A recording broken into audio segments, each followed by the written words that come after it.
नमस्ते दोस्तों, आज हम अपने बेटे और भतीजे के साथ वडोदरा जू घूमने गए। जू में हमने कई तरह के खूबसूरत पक्षी और जानवर देखे। बच्चों का उत्साह देखने लायक था। कभी ये पूछ रहे थे, ये कौन सा पक्षी है, तो कभी ये उड़कर हमारे घर क्यों नहीं आता।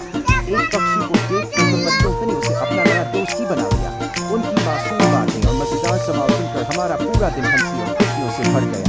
इस ट्रिप में हमने सिर्फ जानवर और पक्षी ही नहीं देखे, बल्कि बच्चों की जिज्ञासा, खुशी और अनगिनत सवालों का भी खूब आनंद लिया। ऐसे छोटे छोटे पल ही परिवार के साथ बिताए गए सबसे खूबसूरत पल बन जाते हैं। मैं बहुत खुश हूँ कि ये प्यारी यादें अपनी YouTube फैमिली के साथ साझा कर रहा हूँ। वीडियो पसंद आए तो लाइक, शेयर और सब्सक्राइब करना न भूलें।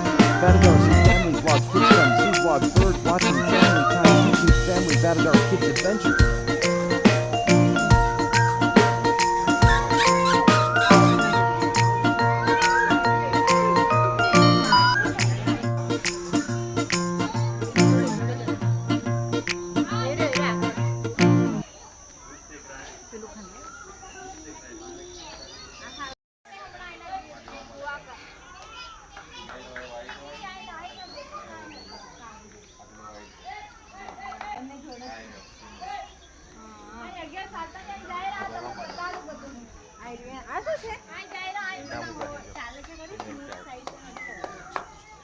ઈંડા મૂકવા માટે કયા મહિનામાં?